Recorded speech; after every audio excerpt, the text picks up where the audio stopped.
VX, you just put it just equals 0, and I was just wondering how you Whoa, do whoa, that whoa, whoa, whoa. when you turn off the Now, voltage. they said, if you look at this, all right, I'm gonna do this real quick. I'm gonna do this very quickly, and if you have questions, please ask.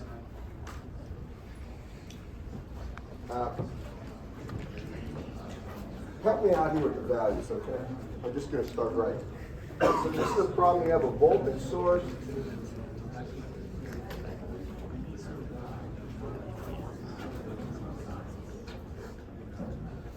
Then you have something like this.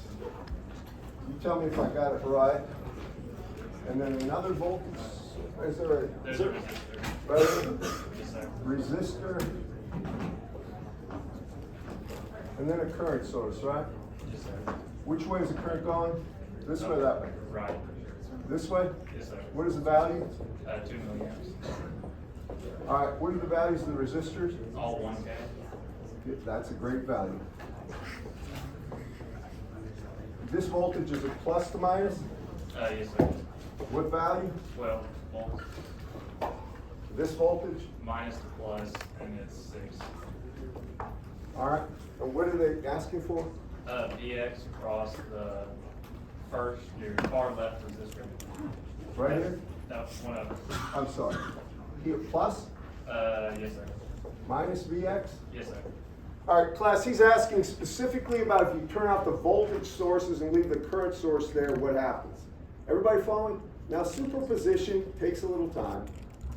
I prefer Thevenin in this one. It's a joke with Thevenin, but I'll go through it. So what I'm going to do is first make sure everybody understands the problem. It's got 3 sources. We're using superposition. You have to leave one source in, turn the other 2 off, and find out the unknown.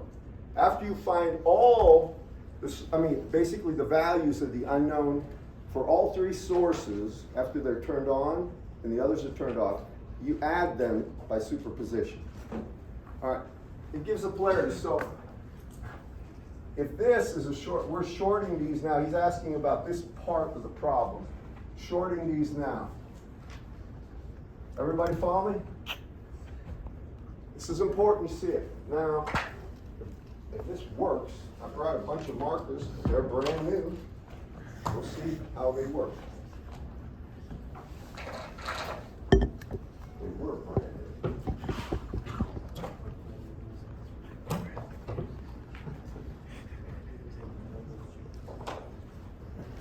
Now I'm going to see what's in parallel, what's in series.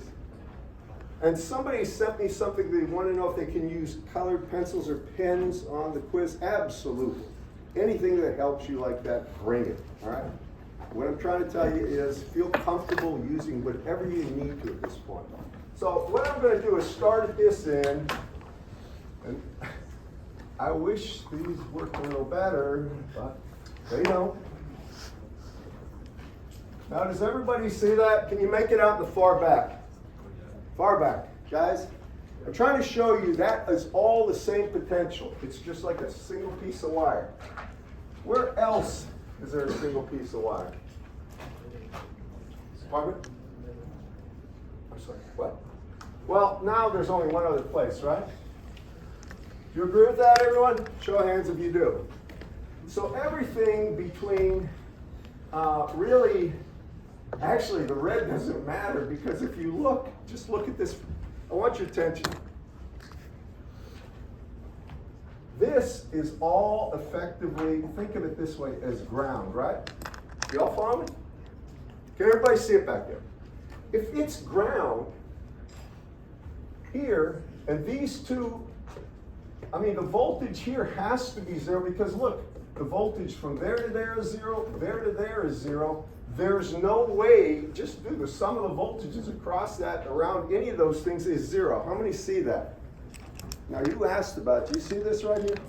Yes, sir. All right, and the thing is, this is a little, I don't mean to, okay, it takes a little time to take a good look at this.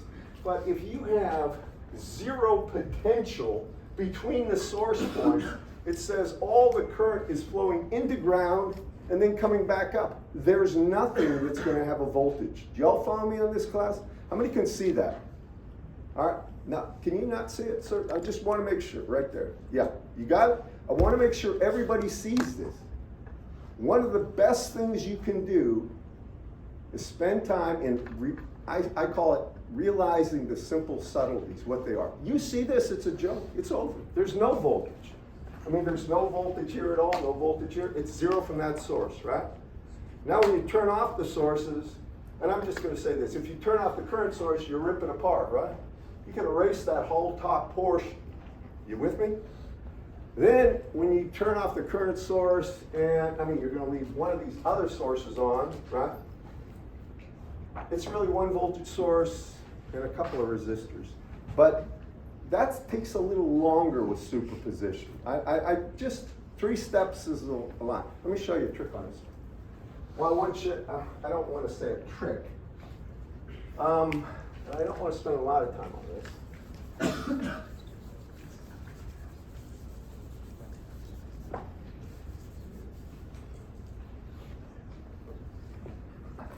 So,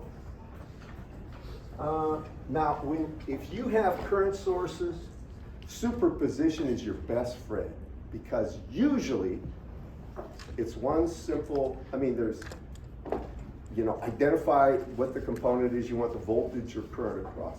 That's a pretty easy one. Find it, just take it out. Next, find the voltage, open circuit voltage across that point.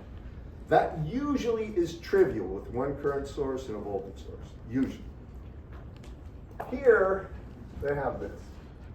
And I'm just going to try to just show you, regardless of the values. This goes here, right? And there's something like this. And there's this.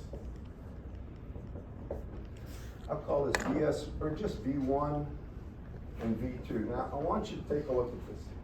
If this is VX, and I don't really care what the values of the resistors are, I want you to just see this. Everybody with me? When I remove it right here,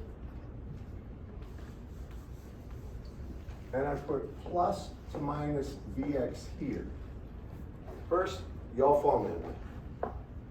Now, at that point, I want to show you something. See, I know that,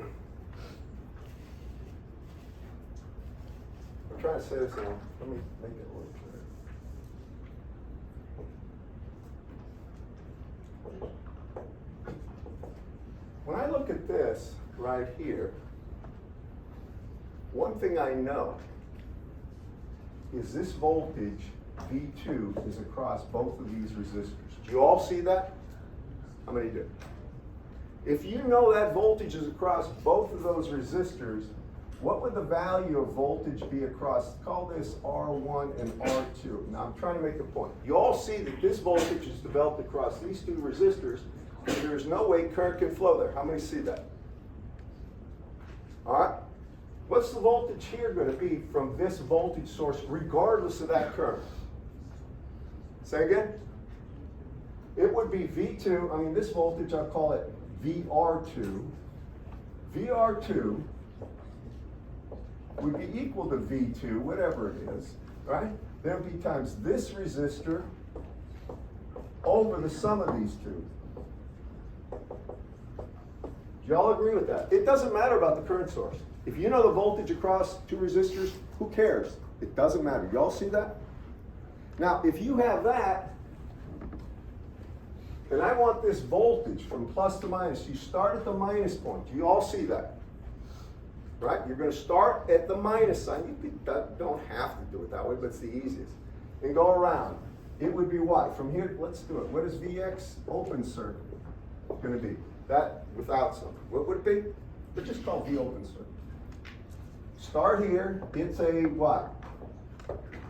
Drop or reduction of minus VR2 with that value. Do you all agree? Far back there. You guys see it? So it's going to be minus VR2. And then what? From here to here. Say it? Plus V1. I hope you can read that. You all with me? Plus V1. I just calculated the open circuit voltage without any tricks. I mean, I had to use voltage division, but this is something, it'll become second nature to you because you use it so often. Now, I need the open circuit, or I need the resistance, right? Now listen, right? What do I do with that current source? Turn it off, what does it become? Say it. Open circuit, how many know that? Just erase it if it bothers you. Right? What do I do with this? Short circuit, right? A piece of copper wire.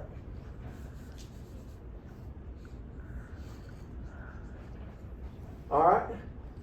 And what do I do with this? Short circuit. Do you all agree? Now I'm going to ask a question.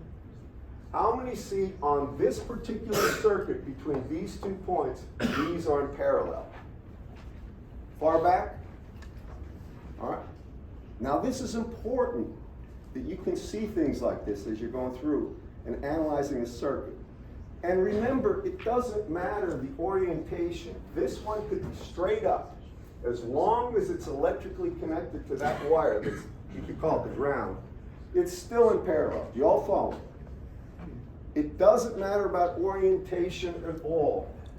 And that's the important point. Only the electrical points of difference, there's a potential difference. So the resistance that would be there is simply going to be R1 in parallel with R2. Here you have your V open circuit. Then you're going to have this effective, this would be the Thevenin resistance or the equivalent resistance, just R1 in parallel with R2. And now you go ahead and take that resistance that you yanked out and replace it. You all follow me? Put it back in the circuit. And it doesn't matter what that is, call it Rx. Now your Vx, and I'm going to ask this, I want to make sure you see this. If we could calculate the open circuit voltage, and we could calculate the parallel combination of those two, do you all see the output voltage, or Vx, which is I was after, is simply V0 times Rx over the combination of R1 in parallel with R2 plus Rx? Let me see your hands if you know that. There's a bit of uncertainty. Please do these problems. You're going to find of the methods, if you're after only one thing, I mean, if you're after a whole bunch, probably mesh your nodalers better. I mean, if they ask, and I will on the quiz, I'm going to ask several different things. So, but if you're after only one thing, Thevenin is your best friend. It's trivial a lot of times to do it. You all with me? Did you have a question, sir? Go ahead. Either one. All right. I thought that was for superposition, and I didn't think we. What's that? I thought that was an example for super. Did you all hear me say this was Thevenin's or not? No. How many did? You did? I thought I said Thevenin's would make this trivial. That's what I was saying. Because if you just wanted Vx, it would be trivial. With superposition, you're going to have to do 3 circuits, right? Gotcha. All right, that's my point is, my real point is, if you're looking for only one thing, Thevenin's, it makes things trivial, honestly. If you're looking for a whole bunch of things, like the currents going through something, the power dissipated, voltage here, then nodal or mesh are probably better. But Thevenin can get at the answer in a heartbeat for just one thing. And that's why if you're unsure, I'm not sure what to do here, you can always default to Thevenin. You're going to find out it makes life trivial at times. Now, did somebody else had a question? Now, I'm sorry if I didn't make it clear. I was talking about doing this problem using Thevenin because it's trivial. If that's all you want is Vx, it really is. I want to say something else because people have a habit of being paranoid on quizzes, and I don't have a perfect solution for this. But listen, any answer is possible. It can be negative, it can be positive of any values possible, and it can be 0. And on the quiz, all 3 of those are going to happen. Not on every quiz, but what I'm trying to tell you is feel confident in yourself doing it. Don't think, oh, I've never seen that kind of answer before. Don't worry about it. Positive, negative, or 0 are acceptable values. One other thing I'm going to say, and I want to make sure before I answer any more questions I get through this, because I always am concerned about what I consider the panic effect, or something like that, where people, and I'm not a counselor, I don't know, years ago, when I get in front of a large crowd, like a couple thousand people or something, you have to do this if you're a professor, you've got to present I get a little nervous, and I learned that there are tricks we can eliminate that. Does anybody know what 4-4 breathing is for Navy SEALs and snipers use? That works for me incredibly well. There are all sorts of tricks. If you look on YouTube, just look it up, find one that works for you. You'll be amazed at the difference in your performance when your brain doesn't go into the primitive brain.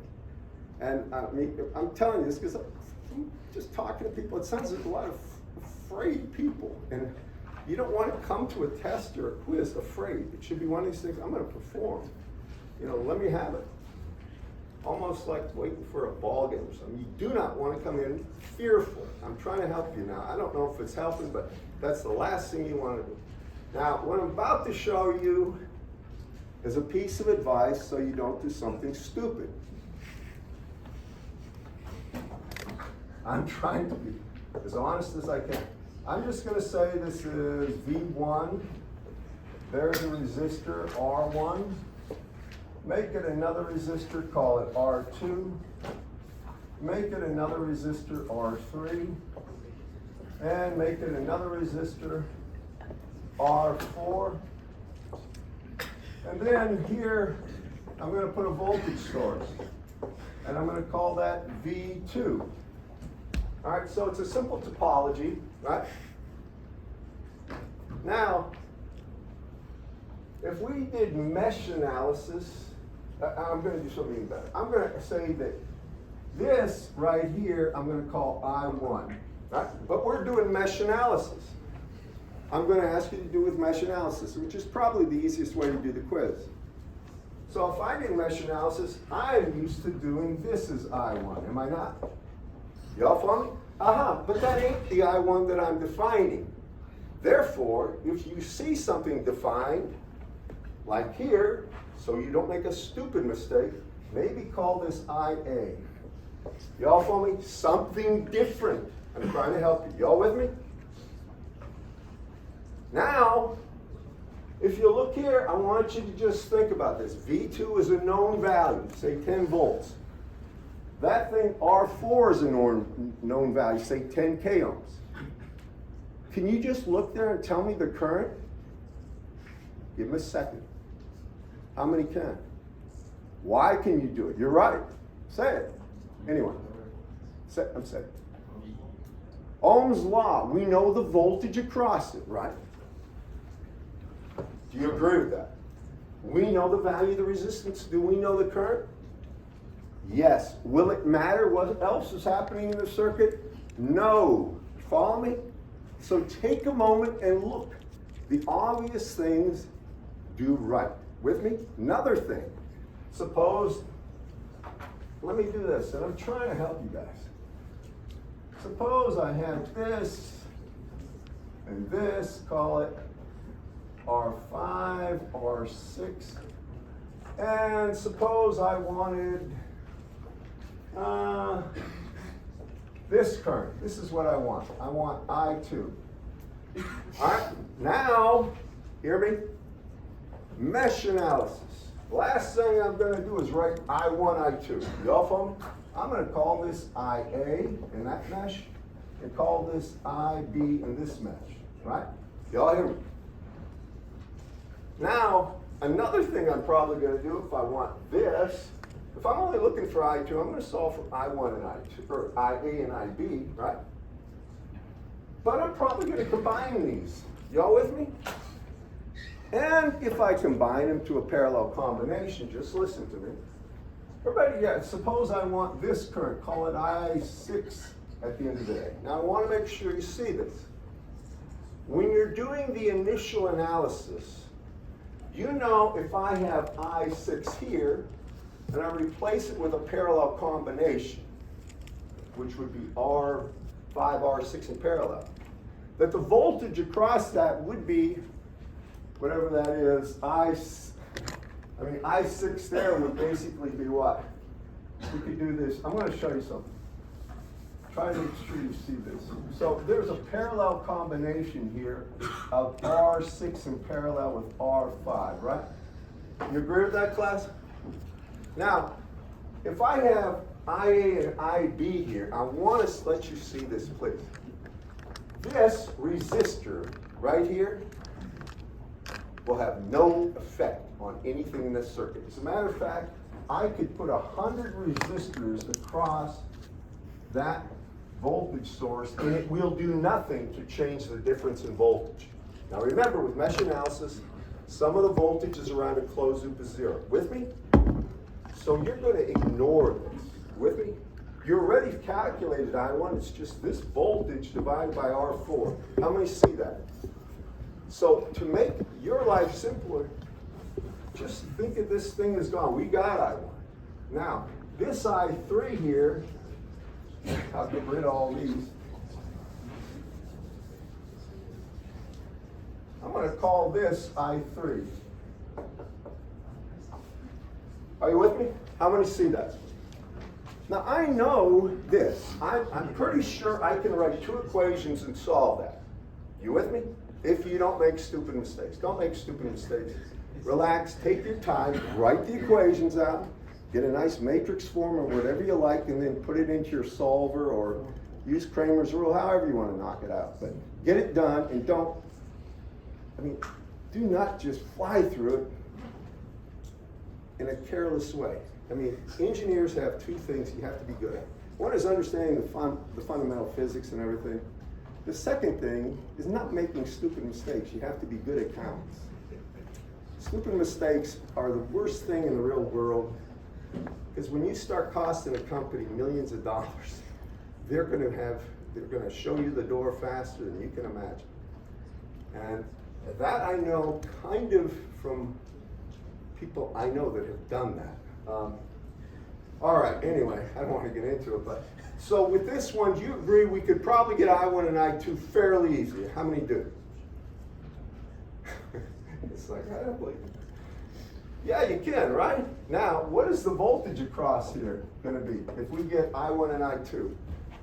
Call it IB. I'm sorry, IB. IA and IB. What would it be? How many see it's IB times the parallel combination of R6 and R5? Just let me know. You have the voltage, right? Across those. If you have the voltage across those, it doesn't matter how many are in parallel. It's the same voltage, right? Now, if you wanted the current through any one of them, take that voltage and just divide it by the resistance, and you have the current through any of them. Or you could use current division. Do you all follow me? There are so many options you have for solving these problems. Sometimes too many options make people a little nervous. Don't be nervous. Be happy. Wait, if you get into grad school and take these upper-level math courses, there is only one way to do certain problems, and it's a massively long, time-consuming, irritating thing. Here, we have freedom. We're engineers. We try the easiest and most effective way. All right, now, any other questions about the homework or anything? I did my best to answer everything I could before. All right, now what I'm going to tell you is this. We are basically done with chapter 3. I mean, I've covered everything I need to. I don't know, I mean, usually if I don't say the quiz is on this, people don't look at it. I hope you looked at superposition, and I hope you looked at the actual Thevenin's theorem. Thevenin's theorem, you're going to find, is your best friend for a lot of stuff. It's the one thing that can get you out of a jam better than anything. All right, now I'm going to tell you where we're going. How many remember capacitors and inductors in physics? All right, we're going to be doing problems with capacitors and inductors. And they're going to be very simple problems relative to what, I mean, a lot of people get probably in physics and here in electrical and computer engineering, but they require you to go through and be attentive and know the math and understand the physics. Now, I'm saying this as a cautionary message. So I'm going to just mention one thing before we end this thing out.